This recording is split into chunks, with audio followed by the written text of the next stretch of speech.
He began life owned by another man and ended it as the man history could not ignore. Stay with me. He was not born into prophecy. He was born into silence. The kind of silence that swallows names, erases dreams, and teaches a child early that survival matters more than hope. His name, whispered only in his own thoughts, was Katie. In the vast lands of West Africa, during the age when empires rose on gold, knowledge, and discipline, Katie's life began at the very bottom of the ladder. Not a prince. Not a warrior. A slaved-out property. Invisible. Quick problem set up, the world had already decided who Katie was allowed to be. He would carry loads, follow orders, and grow old without ever choosing his own path. No education, no army, no voice. Most people in his position learned one skill only: endurance. But endurance alone does not change history. And Katie sensed something dangerous early on. If he accepted the limits placed on him, they would become permanent. So, he made a quiet decision that no one saw. If he could not change his position yet, he would change his preparation. Every day, while others rested, Katie watched. He watched how caravans moved like living machines across the desert.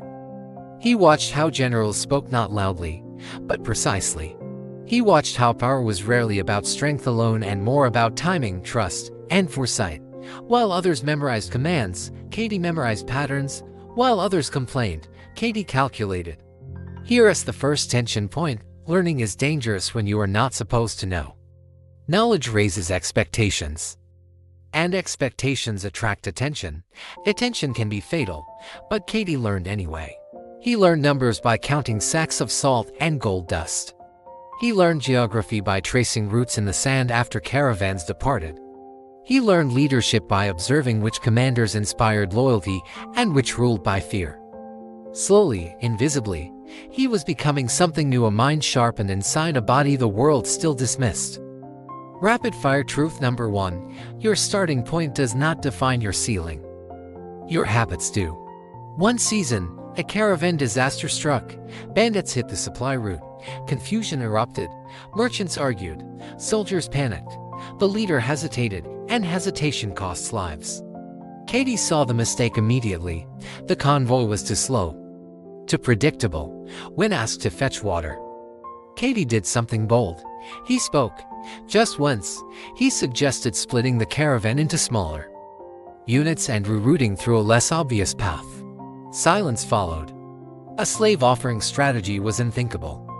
Then a young general, a man rising through merit himself, inspired by the great commanders of Mali, asked Katie a single question: why? Katie answered calmly. No emotion. Just logic. They followed his advice.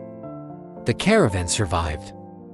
That moment did not free Katie, but it changed how people looked at him. Respect often arrives quietly before power does. Tension builds here, because now Katie was visible. Visibility is dangerous when you are climbing from the bottom. Envy awakens, suspicion spreads. Some wanted him punished for stepping out of place. Others saw utility. He was reassigned not upward, but closer to decision-making, logistics, planning, counting, and celebrated work. The kind that builds empires and breaks weak leaders. Rapid-fire value delivery. Listen closely.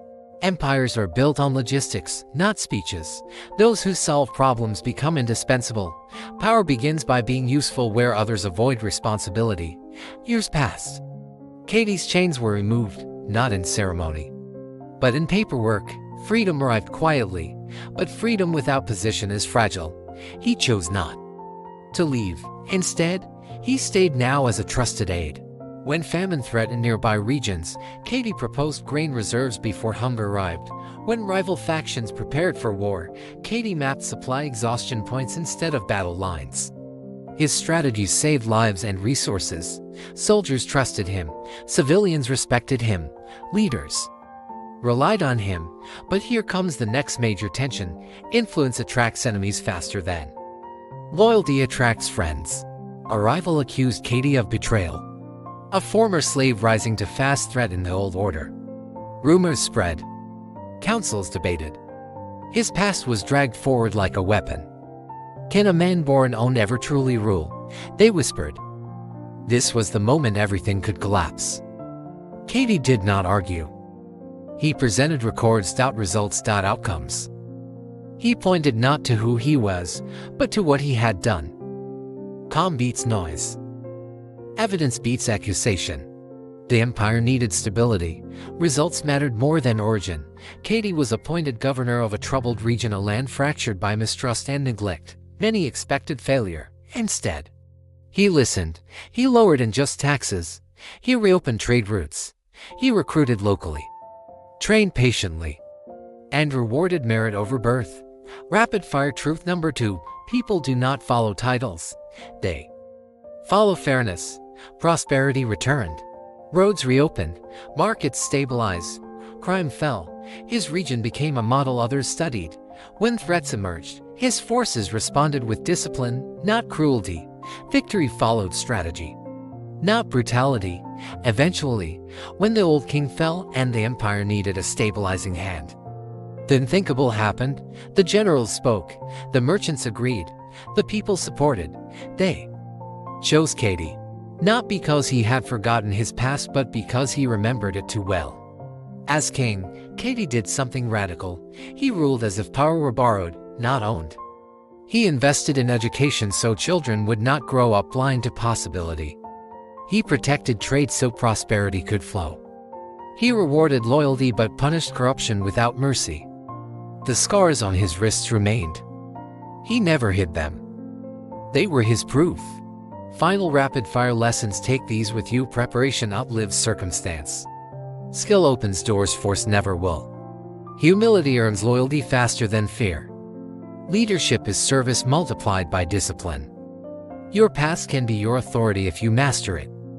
Katie's story was never about becoming king. It was about becoming capable long before permission was granted. The crown was a consequence, not the goal.